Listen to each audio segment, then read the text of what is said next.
just a brief update tonight to make sure that we really appreciate the full gravity of the shutdown, the wholesale demise of modern agriculture that is happening right before our very eyes right now. I want to talk about the meat packers and the fact that onions are rotting by the millions in fields right now. And then finally, the fact that dairies, not only are they dumping their milk, as I covered in my previous report, but there are actually co-ops that are financially incentivizing farmers to quit dairy farming. They want you out of the game. They want to shut down producers. This is where we are now. And I want to make this abundantly clear. I'm Christian, and this is the Ice Age Farmer channel. And I want to start off with a video that was posted today by Shay Myers. Hey guys, so what you're looking at behind me are the ramifications of COVID-19. Millions upon millions upon millions of pounds. And this is one pile of many throughout this valley that has, more than 1 million pounds in it. We can't donate it. A lot of people ask me, well, why don't you donate? Why don't you go to the food banks? Well, the food banks are mostly full, number one. Number two, even if they weren't full, they don't need more onions. This isn't about not having enough food for you in the grocery store. This is about not having enough food for you in the restaurant. When you're not eating there, you don't need it there.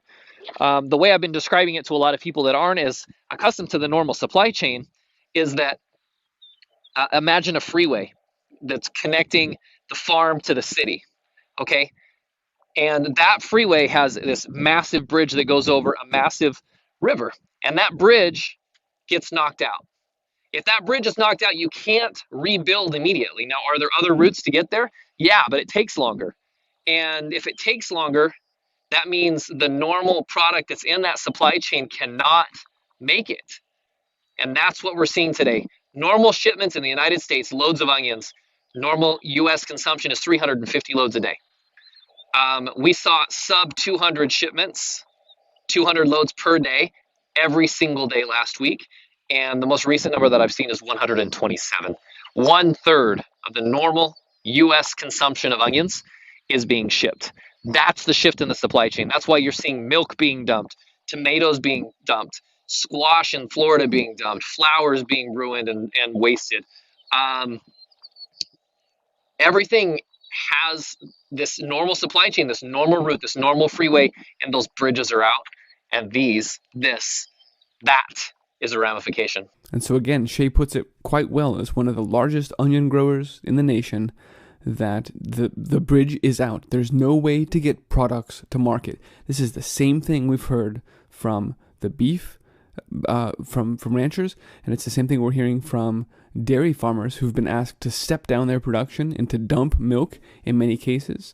I did talk about this in a previous video, but what I wanted to highlight today was this particular dairy co-op, Ellsworth in Wisconsin, sent out a letter indicating, like many others, that because of the drop in value in milk and the fact that restaurants and schools, cafeterias, aren't purchasing, all of those things are true. A lot of people have just been dismissing this as a temporary dislocation, a bad allocation, but it's more than that. And this letter proves that. We read down here that the board of directors has approved a program to encourage members to quit dairy farming by paying out the equity in the program.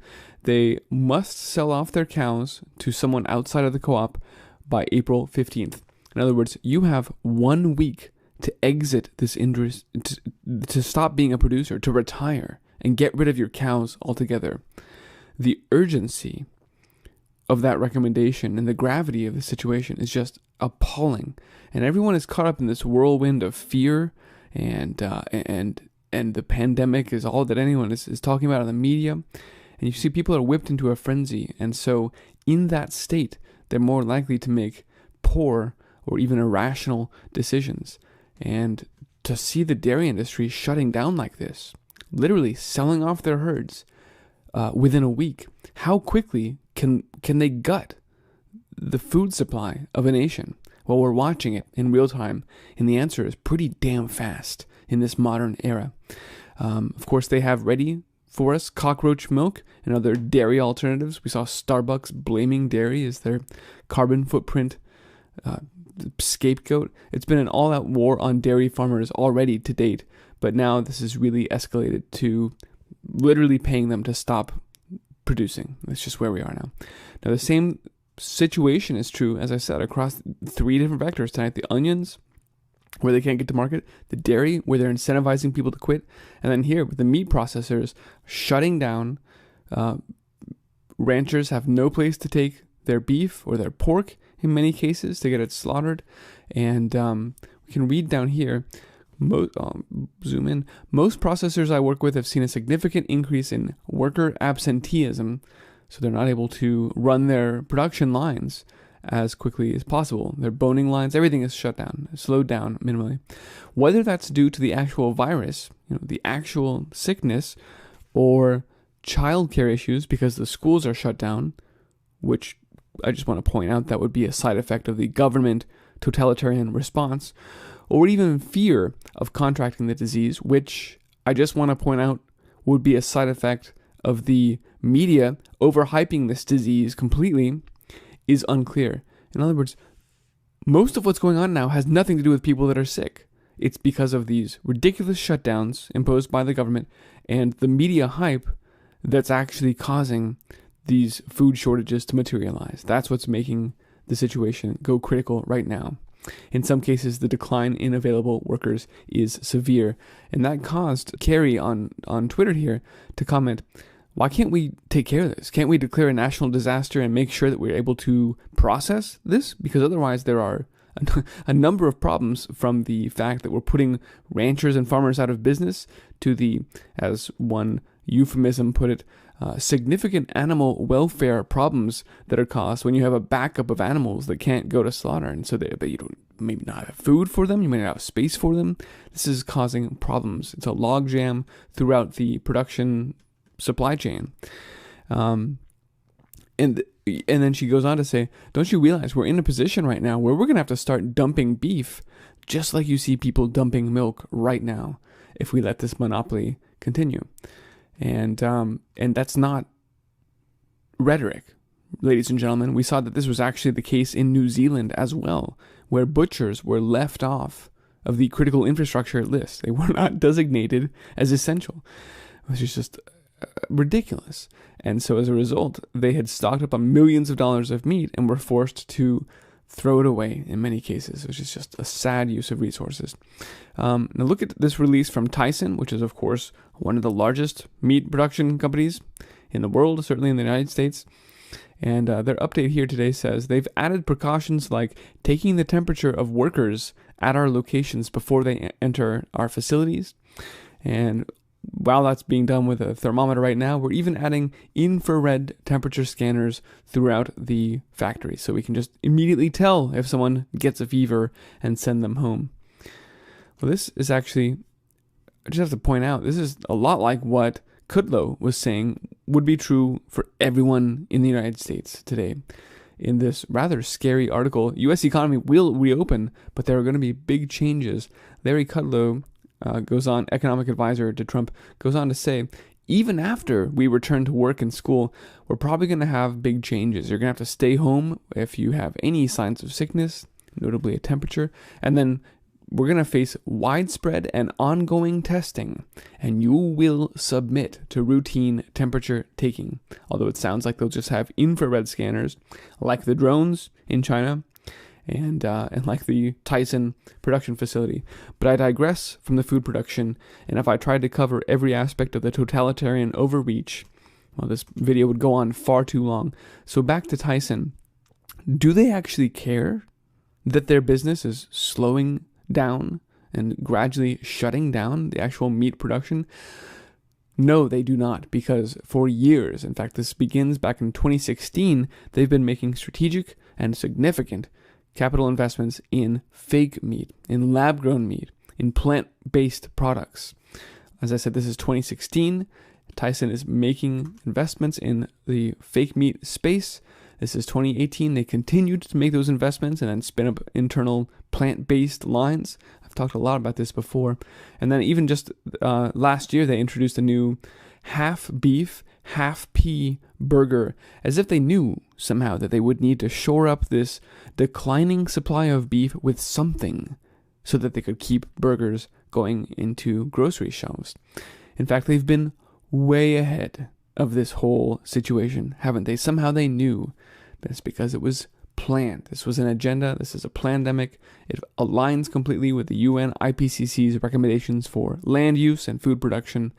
And, it doesn't stop at Tyson. Obviously, I'm really glad to see that Bill Gates is finally getting some scrutiny in these last few days that he very well deserves, with Fauci up there dancing around, holding the country hostage. It's just a disgusting situation, and it seems completely transparent. So I'm glad that finally Gates is getting some attention properly.